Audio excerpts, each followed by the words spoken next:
नागपुर में सलिल देशमुख के इस्तीफे के बाद अनिल देशमुख के घर नेताओं की अहम बैठक हुई। उनके इस्तीफे के प्रभाव और आगे की रणनीति पर चर्चा हुई। जिलाध्यक्ष प्रवीण कुंटे पाटिल का दावा है कि सलिल देशमुख का इस्तीफा वरिष्ठ स्तर पर नामंजूर होगा और वे जल्द ही वापस लौटेंगे। उन्होंने साफ कहा कि सलिल देशमुख अजित पवार के पास नहीं जाने वाले।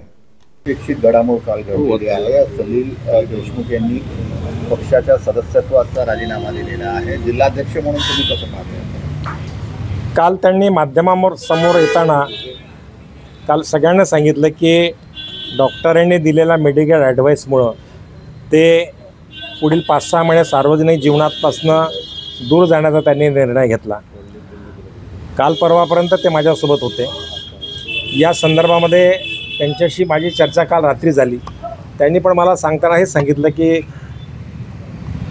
की जरा तब्येतीच्या कारणामुळे मला काही दिवस मला दूर जायचं आहे, पण त्यांची जे काही नाराजी जी काही त्या व्यतिरिक्त त्यांची जी काही नाराजी होती ती नाराजी दूर करण्यामध्ये मी पुढाकार घेऊन त्यात आम्हाला बऱ्याचपैकी यश आलेलं आहे आणि उद्यापासून नवीन दमाने पुन्हा सलील बाबू सार्वजनिक जीवनामध्ये आमच्यासोबत काम करायला सुरुवात करतील याचा आम्हाला पूर्ण विश्वास आहे। उमेदवारी दिल्यामुळे ते नाराज आहे शेकापचे राहुल देशमुख यांना, हे खरं आहे का? कितपत खरं आहे? किंबहुना काटोल नगरपालिकेच्या निवडणुकीमध्ये शेवटी सार्वजनिक जीवनामध्ये जगत असताना कार्यकर्त्यांचा सुद्धा दबाव असतो आणि तुमच्या माहितीकरता म्हणून सांगतो, मागची विधानसभेची निवडणूक फार ताकदीने सलील बाबू काटोल मतदारसंघातून लढले होते।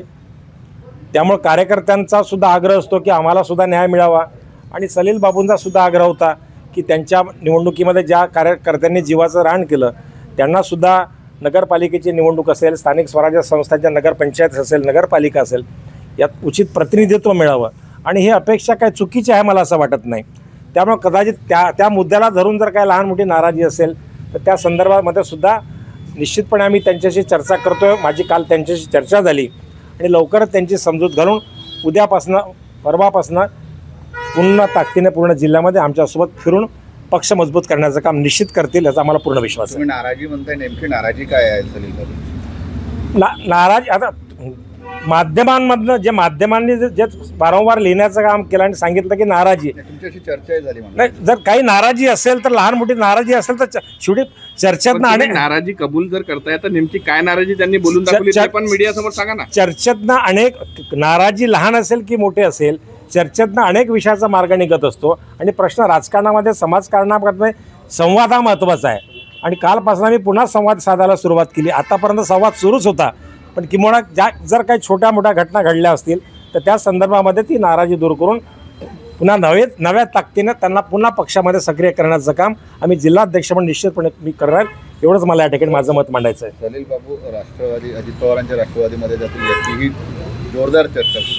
या बातमीमध्ये काही तथ्य नाही, अतिशय तथ्यहीन बातमी आहे।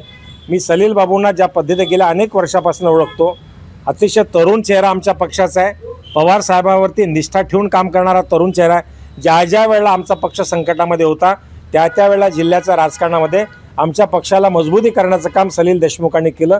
त्यामुळे कुठेतरी त्यांच्या संदर्भामध्ये ते दुसऱ्या पक्षात जातील अशा प्रकारच्या राजकीय वावड्या उठवणं मला असं वाटतं त्यांच्यावर अन्याय करणारी बातमी आहे असं मला या ठिकाणी वाटतं।